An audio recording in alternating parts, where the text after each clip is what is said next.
본문에 나와서 가장 귀한 것은 이런 제목으로 하나님의 말씀을 전해드리겠습니다. 얼마 전에 성탄절에 저희 교회에 새로 오신 분들이 12분이 있었습니다. 권혁정 차동진 집사님이 그렇게 예쁘다고 하신 손녀딸 차은이가 처음 교회에 나왔어요. 그리고 또 BC에서 또 캘거리로 이사 오신 우리 최연웅 또 성도님 가정도 오셨고, 여기 캘거리에서 1시간 반 정도 북서쪽으로 떨어진 또 모텔 하시는 김강윤, 박미선 집사님도 오셨습니다. 그리고 청년 또 자매님 중에서 김지선 자매님이 같은 아파트에 사시는 백혜민 자매님의 전도를 받아서 처음 교회에 또 나오기도 했습니다. 그리고 교회에 처음 나오신 분들 중에서 아주 인상 깊었던 세 분이 있습니다. 다름 아닌 세 분의 남편들입니다. 이분들의 아내와 자녀는 먼저 교회에 나왔었는데 남편분들은 주일날 일을 하기 때문에 그동안 교회에 못 나오다가 1년에 한두 번, 특별히 성탄절 때 보통 쉬잖아요. 그렇게 이제 쉬게 되면서 처음 교회에 나왔습니다. 이들 세 분이 성탄절에 나올 수 있다 하고 며칠 전에 얘기가 있어가지고 제가 그날 밤에 기도를 했습니다. 하나님, 이 세 분들은 1년에 한 번, 두 번 주일에 쉬는 분들이고 처음 또 교회에 오시는 분들인데 하나님, 내일 있을 성탄절 때 꼭 하나님을 만나고 예수님 영접해서 반드시 천국 백성이 되어야 됩니다. 이들을 꼭 붙잡아 주십시오. 그렇게 기도했어요. 그리고 성탄절 아침이 돼가지고 제가 이 세 분들 남편들이 과연 나왔나 하고 미리 한번 싹 둘러봤어요. 그런데 아닌 게 아니라 아내와 자녀와 함께 세 분의 남편들이 모두 나타났습니다. 그래서 제 마음이 막 벅찼어요. 그리고 또 교회에서 이수영 목사님이 오래전부터 성탄절 선물 그거 준비하는데 오래 걸립니다. 그거 준비를 또 많이 해주셔가지고 새로 오신 분들에게 조그만 선물이나마 드릴 수 있어가지고 마음이 기뻤습니다. 제가 이 세 분의 남편들을 보면서 아내의 손길에 이끌려가지고 이렇게 교회에 와서 예배도 드리고 또 같이 강당에서 또 식사도 하고 그런 모습을 보면서 이런 이야기가 떠올랐습니다. 이스라엘의 민간 교훈집에 나오는 이야기예요. 몇 달 동안에 그 성을 강력하게 공격해가지고 마침내 그 성을 탈취한 적장이 그 성 안의 사람들에게 명령을 내렸습니다. 이 성 안의 남성들은 모두 죽을 것이다. 그러나 부녀자와 어린아이들에게는 내가 자비를 베풀겠다. 너희들은 가장 귀중한 보물 하나만 챙겨가지고 오늘 자정 안으로 이 성을 빠져나가라. 이 명령을 들은 부녀자와 어린이는 아끼는 보물 하나씩만 들고 성을 빠져나갔습니다. 그들은 자기의 남편이 또 자기들의 아빠가 적의 칼에 숨질 것을 생각하면서 통곡을 하고 울면서 성을 빠져나갔습니다. 그런데 한 여인이 집에 보물이 아니라 크게 부상을 당하여 제대로 걷지도 못하는 자기 남편을 부축하면서 힘들게 성문을 빠져나가려고 했습니다. 그것을 본 적장이 그 여인에게 호통을 쳤습니다. 내 인연! 말 아주 너 담도 크구나. 어디라고 사내를 데리고 나가느냐? 너마저 죽고 싶으냐? 그러자 그 여인이 분명히 이렇게 말했습니다. 장군께서 약속하시기를 가장 귀중한 보물 하나를 들고 나가라고 하셨잖아요. 제가 가지고 나가는 이것은 장군에게는 비록 하찮은 것이지만은 저에게는 가장 귀중한 보물입니다. 장군은 약속을 지켜주십시오. 그러자 적장이 잠시 생각을 하더니 자기 부하에게 말합니다. 이 여인에게 말 한 피를 주어서 그 부상당한 남편과 함께 가게 하라. 제가 이 이야기를 들으면서 얼마 전에 성탄절에 자기 남편을 데리고 교회에 나오신 그 아내분들의 모습이 이와 같지 않나 그런 생각이 들었습니다. 여러분이 이 외국 캐나다 땅에서 가장 잘하는 것이 있다면 무엇일까요? 바로 아내들이 자기 자녀와 같이 교회에 나오신 것이고, 또 1년에 한두 번밖에 교회에 나올 수 없는 자기의 남편을 데리고 교회에 나온 겁니다. 그 남편들은 가족들과 함께 이 외국 땅에서 살기 위해서 몸부림치며 치열한 삶의 전쟁을 치르신 분들입니다. 그들이 교회에서 처음 모습을 드러냈을 때 제가 느낀 것은, 그래, 부상당한 자기 남편을 버리지 않고 이렇게 부축해서 교회에 찾아온 아내들이 참 기특하구나. 하나님, 이들에게 이 외국 땅에서 잘 살 수 있도록 계속 좀 은혜를 베풀어 주시옵소서. 사랑하는 성도 여러분, 이 이야기 속에서 당신이 주인공이라고 하면은 당신은 가장 귀한 보물 한 가지 중에 어떤 것을 가지고 성을 빠져나가겠습니까?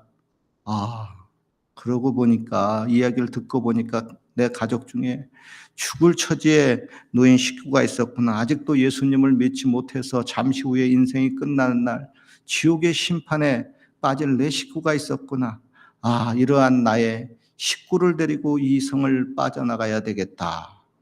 그런 마음도 좀 들 겁니다. 성경에 보면 이와 비슷한 이야기가 창세기 19장에 나옵니다. 아브라함의 조카 롯이 죄악의 도시인 소돔과 고모라 성에서 살았습니다.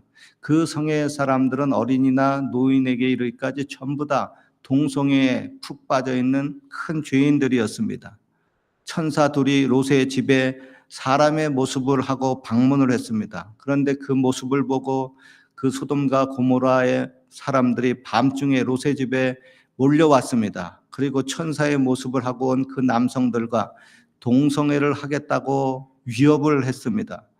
그러자 천사들이 롯에게 말합니다. 이 외에 내게 속한 자가 또 있느냐? 네 사위나 자녀나 성중에 내게 속한 자들은 다 성 밖으로 이끌어내라. 그들에 대한 부르짖음이 여호와 앞에 크므로 여호와께서 우리를 이곳에 보내사 이곳을 멸하게 하셨나니 우리가 이 성을 멸하리라.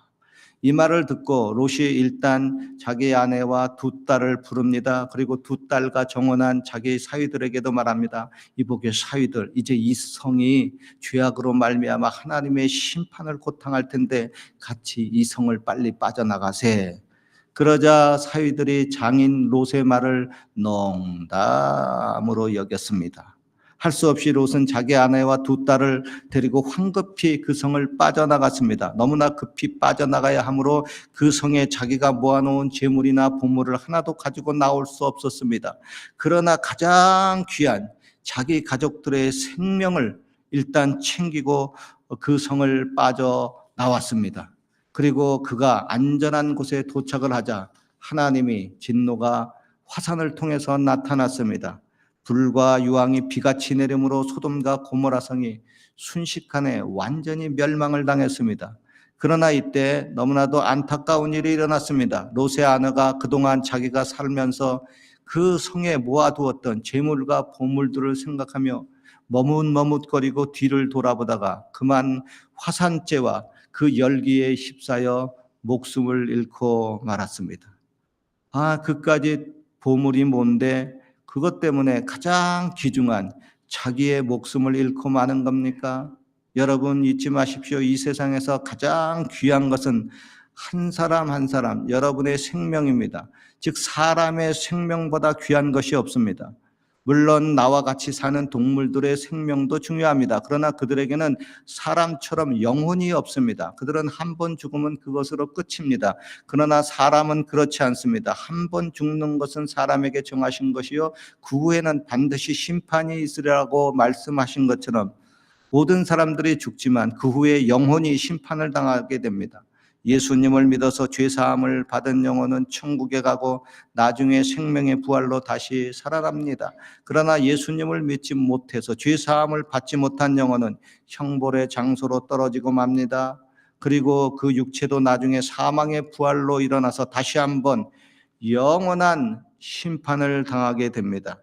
즉 하나님의 형상을 따라 지음받은 사람만이 영생의 존재이고 영벌의 존재입니다. 그로 이 세상에서 가장 중요한 것은 바로 저와 여러분의 생명입니다. 오늘의 본문에 예수님도 말씀을 합니다. 사람이 만일 온 천하를 얻고도 제 목숨을 잃으면 무엇이 유익하리요? 사람이 무엇을 주고 제 목숨을 바꾸겠느냐?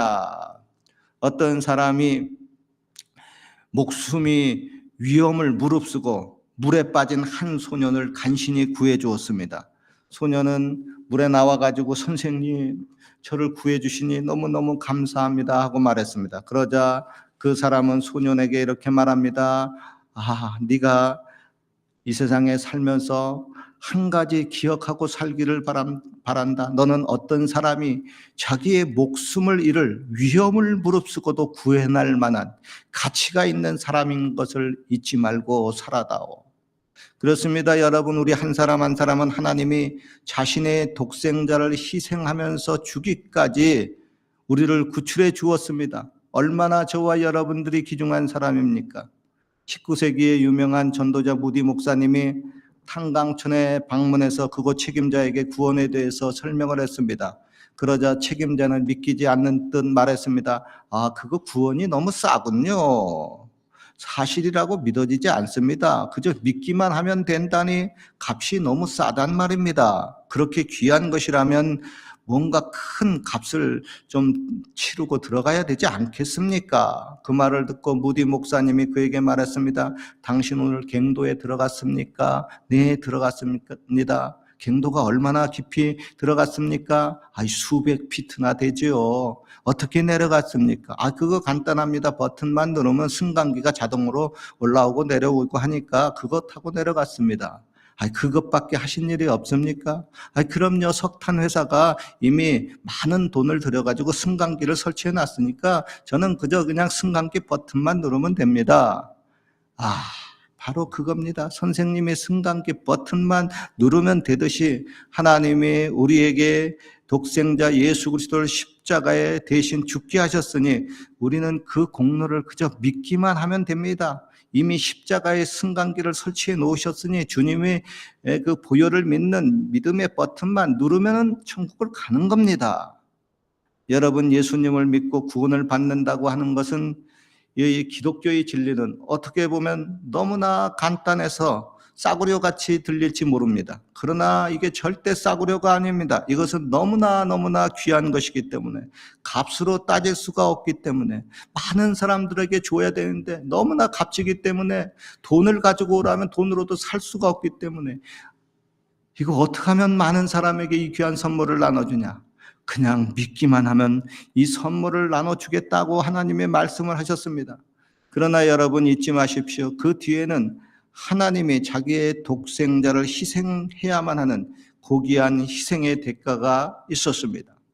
어느 교회에 한 젊은 목사님이 계셨습니다. 그 목사님은 자기 교회에 찾아오신 한 나이 많은 신사 한 분을 성도님에게 소개를 했습니다. 그러면서 이 노신사분이 잠시 인사의 말씀을 여러분에게 해주시겠습니다. 그랬어요. 강단에 올라오신 그 노신사분이 다음과 같은 이야기를 했습니다. 어떤 사람에게 아들이 하나 있었습니다. 하루는 그 아들의 친구와 바닷가에서 놀다가 그만 둘 다 바다에 빠져 죽어가고 있는 상황이 됐습니다. 즉시 그들을 구원하지 않으면 안 되는 매우 위급한 상황이었습니다. 그런데 그것을 목격한 아버지의 손에는 오직 한 사람만 건질 수 있는 구명 튜브밖에 손에 없었습니다. 그 절박한 상황에서 순간적으로 누구에게 그 구명 보트를 던져서 구원할 것인가를 결정하지 않으면 안 되었습니다. 아버지의 마음에 순간적으로 많은 생각이 오고 갔습니다. 하나밖에 없는 아들을 죽이고 아들의 친구를 살릴 수도 없고 그렇다고 또 아들의 친구를 죽게 내버려 둘 수도 없고 그때 아버지의 마음에 순간적으로 스치는 생각이 들었습니다. 자기 아들은 하나님을 믿기 때문에 죽게 되면 하늘나라에 가지만 그리고 다시 만날 수가 있지만 아들의 친구는 불신자라서 영원히 지옥에 갈 수밖에 없게 된다는 것입니다. 아버지는 그래서 아들을 향해서 아들아 내가 너를 사랑한다 하고 외치며 그 구명 튜브를 아들의 친구에게 던졌습니다. 결국 자기 아들은 죽고 아들의 친구는 살게 되었습니다. 여러분, 이와 같이 하나님도 그의 독생자 아들을 죽이시고 여러분을 살리셨습니다. 이 하나님을 믿으시기 바랍니다. 이 이야기를 마치고 그 노신사분이 강단을 내려왔습니다. 그리고 나중에 예배를 모두 마치고 젊은이 둘이 그 노신사분에게 찾아와 인사를 했습니다. 아까 들려주신 그 이야기는 너무나 감동적이었습니다. 그런데 그 이야기가 이론적으로는 그렇게 될지 몰라도 세상 사람들 중에 어떻게 그런 일이 일어날 수가 있겠습니까? 그 말을 듣고 노신사는 젊은이들에게 말했습니다. 당신들 교회의 젊은 목사님이 바로 그날 바다에 빠졌다가 살아난 그 친구였고 죽은 것은 내 아들이었습니다. 사랑하는 성도 여러분, 자기 아들을 죽이고 아들의 친구를 살릴 수 있는 자는 세상에 그리 많지 않습니다. 더구나 하나님께서는 아들의 친구가 아닌 아들의 철천지 원수인 저와 여러분들을 구원하기 위해서 그의 사랑하는 아들을 죽이시기까지 하면서 나를 살리셨으니 도대체 그분의 사랑은 어떤 사랑입니까? 우리는 그분의 사랑을 느끼고 깨달으면서 그분 앞에서 잠시 꼬꾸라지기도 합니다. 또 그분의 사랑을 깨닫고 때로는 눈물로 통곡을 합니다. 그리고 그분의 사랑을 깨닫고 비로소 하나님의 존재를 확실히 깨닫게 됩니다. 그리고 그분의 그 사랑 앞에서 나도 내 생명을 바쳐야 되겠다 하고 다짐합니다. 더 나아가서 그분처럼 예수님의 그 생명을 살리신 그 희생의 각오를 나도 새롭게 하고 그 사랑을 전해야 되겠다 하는 사명감에 또 불타오르기도 합니다.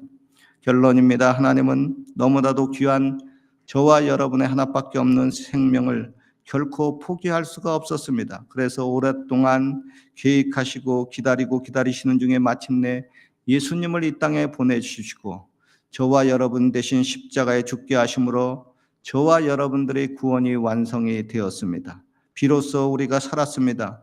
아무쪼록 이 귀한 하나님의 사랑이 저와 여러분의 가슴을 촉촉히 적시며 매 순간순간마다 하나님을 믿는 그 믿음의 힘이 되시기를 주님의 이름으로 축원합니다.